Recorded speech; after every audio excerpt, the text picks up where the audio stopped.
like most people, I wanted to see a Thor movie that took place in his home turf. No fish out of water stuff, no trying to blend in with any funny lines, just Thor being Thor. But after watching Thor: The Dark World, I might find myself going back on that remark. I know I'm kind of an outsider on this, but I'm sorry, I did not see this as a very good film. It just kind of felt like in-between pointless exposition on a character that really could be a lot of fun to explore, in an environment that could be a lot of fun to explore, and when we do finally explore it, it's just kind of dull looking. Really? This is the Dark World? The Dark World is fucking boring. Really? This is our bad guy who's going to replace Loki? Really? We have this dumbass comic relief again? Okay, let me start from the beginning. Some evil jerk who looks like a reject from the new Star Trek movies is trying to capture the Infinity Stones. What are the Infinity Stones? Oh god, I don't want to explain. Just powerful things, that's all you need to know.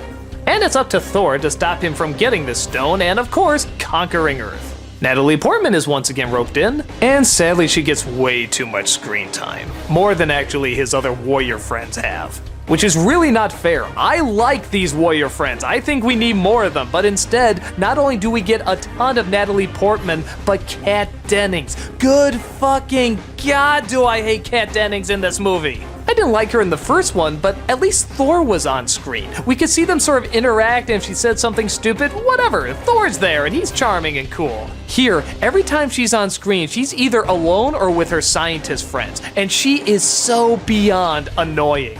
Like, remember in Star Wars where the comedy kind of came from the interaction off of people, like the way Luke Skywalker worked off of Han Solo, and he worked off of Chewie, and Chewie worked off of C-3PO and stuff? It was the interaction. This is the Jar Jar Binks of the Star Wars movies. All the comedy is just put into one person. And just like Binks, she's not funny. Hell, the film opens up with a scientist running around nude. Yeah, they create some sort of bullshit explanation for it, but it's entirely pointless. You don't need it. The comedy is beyond desperate in this. Every line that is trying to be funny, unless it's said from Loki, is painful. Beyond painful. But that's not the only bad thing about it. Remember how grand and huge the worlds looked in the first Thor? Here, they look nice, at least the palace.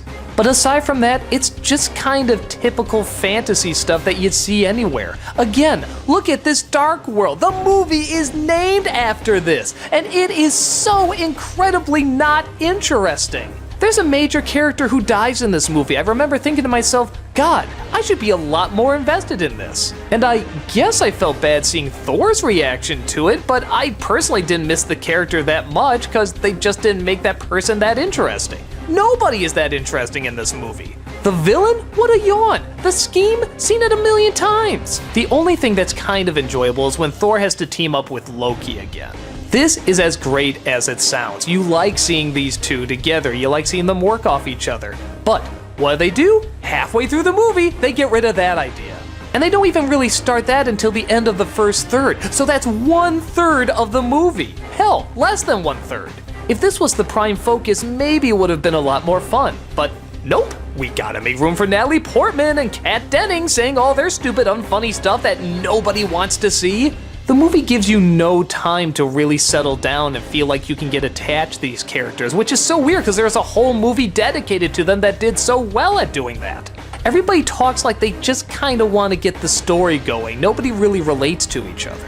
Again, with the exception of Loki, but that's in the movie so little it can't really save it. I guess the only other thing that's kind of enjoyable is that the climax does have some creative ideas. It's this device that's kind of like a portal gun in that you can go through a hole and come out another area and it can zap you in all sorts of different places, and yeah, they do some cool things with it.